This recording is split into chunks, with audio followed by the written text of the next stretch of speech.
Back my YouTube channel Pompi blogs. আপোনালোকক সুন্দৰ place এটা দেখুৱাবলৈ গৈ আছোঁ। ভিডিঅ'টো আৰম্ভ কৰোঁ।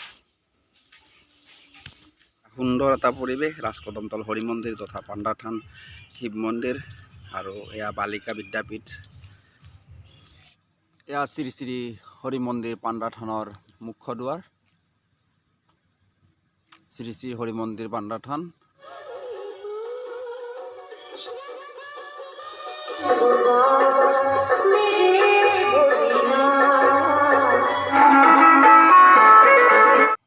আমি যাত্ৰা আৰম্ভ কৰিছোঁ, আপোনালোকে চাই থাকক ভিডিঅ'টো।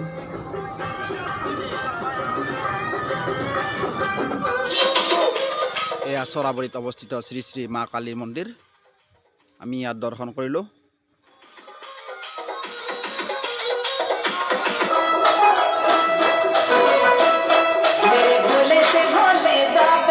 ইয়াত হাৰেশ্বৰ দেৱালয়ৰ ওচৰৰে এটা শিৱ মন্দিৰ। ইয়াৰ ৰাইজে প্ৰতি বছৰে যিমান ভক্ত আহে তেখেতসকলক শুশ্ৰূষাৰ ব্যৱস্থা কৰে। এই মন্দিৰটো ডেভেলপ হওক আমি কামনা কৰোঁ। আৰু ইয়াৰ পৰা কিছু আঁতৰতে এয়া হাৰেশ্বৰ দেৱালয়। আহি আমি হাৰেশ্বৰ দেৱালয়ৰ মুখ্য গেট পালোঁ। পোনে পোনে আমি বাহিৰৰ ফিল্ডলৈ গৈ আছোঁ। ইয়াতে আমি খানা পিনা বনোৱাৰ ব্যৱস্থা ৰাখিম। সুন্দৰ এটা প্ৰাকৃতিক দৃশ্য তথা ইয়াত মানুহ বৰ্তমান ভিৰ নাই। এনেদৰে খানা বনোৱাত ব্যস্ত। এয়া বুলবম যাত্ৰী হাৰেশ্বৰ দেৱালয় দৰ্শনৰ বাবে আহিছে। সুন্দৰ এটা দৃশ্য, ইয়ালৈ আহক আপোনালোকে।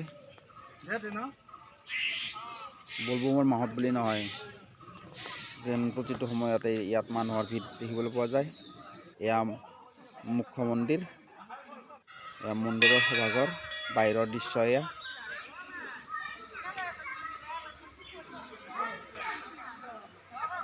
প্ৰতিটো দেওবাৰে বহুত ভক্ত ইয়াত ভিৰ কৰা দেখা পোৱা যায়, বিশেষকৈ শাওণৰ মাহত।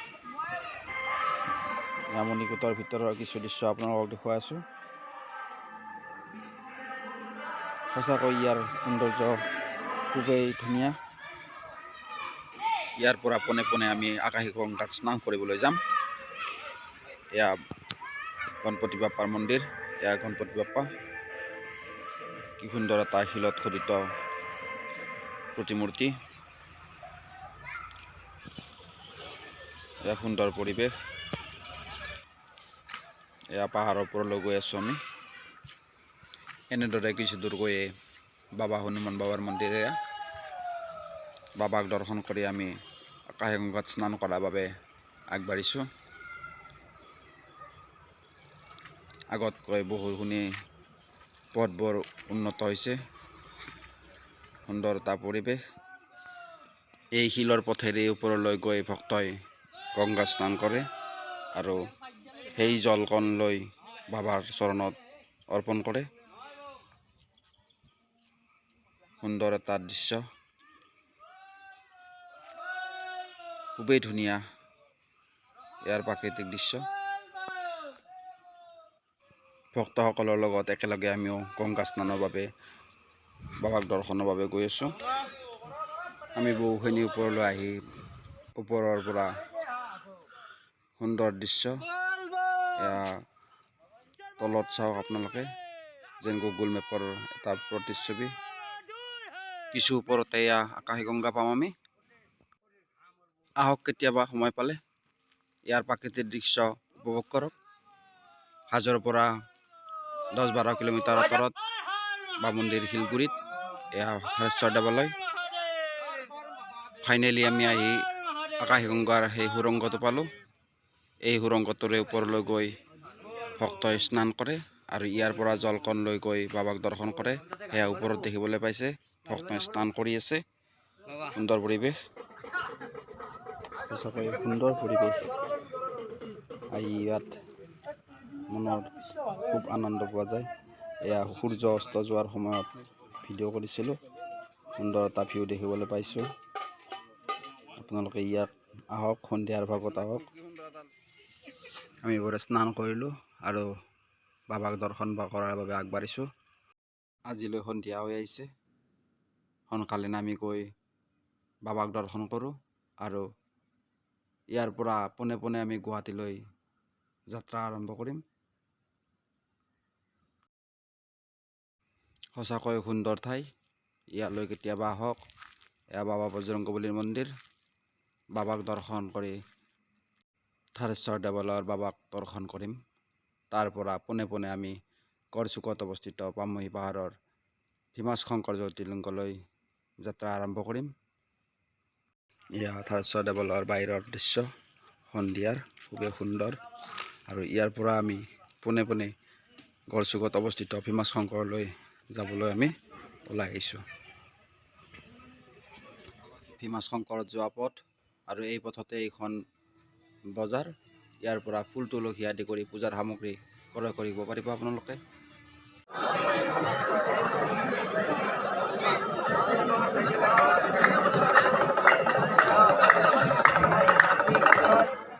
অগণন ভক্তৰ ভিৰ। এই সকল ভক্তই বাবাক দৰ্শন কৰিবলৈ আহিছে। ভীমাশ শংকৰ জ্যোতিৰ্লিংগ দৰ্শন কৰাৰ বাবে এখেতসকলে আহি এনেদৰে ৰৈ আছে। 12 বজাৰ লগে লগে গেট খুলিব। এখেতসকলে মন্দিৰ দৰ্শন কৰিব, বাবাক দৰ্শন কৰিব।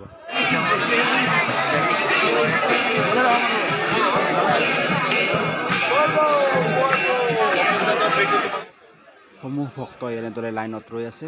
কেতিয়ানো বাবাক দৰ্শন কৰিব পাৰে, কেতিয়ানো জ্যোতিৰ্লিংগ দৰ্শন কৰি এখেতসকলে ঘূৰিব পাৰে।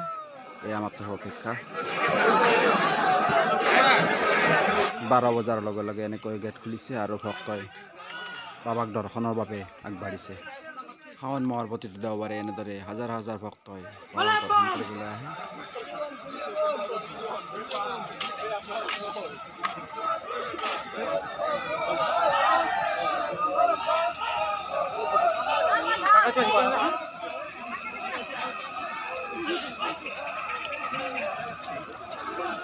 এয়া ভীমাশ শংকৰ জ্যোতিৰ্লিংগলৈ যোৱা মুখ্য গেট।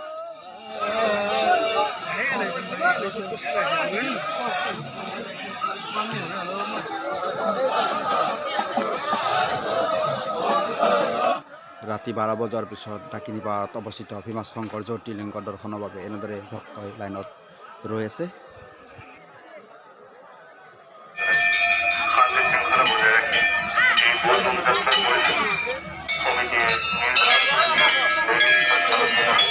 অন্তিমত আমি বাবাক দৰ্শন কৰি এনেদৰে বাহিৰলৈ ওলাই আহিছোঁ। আৰু সময় পালে আপোনালোকে আহিব, ভিডিঅ'টো লাইক কৰিব, কমেণ্ট কৰিব। ধন্যবাদ।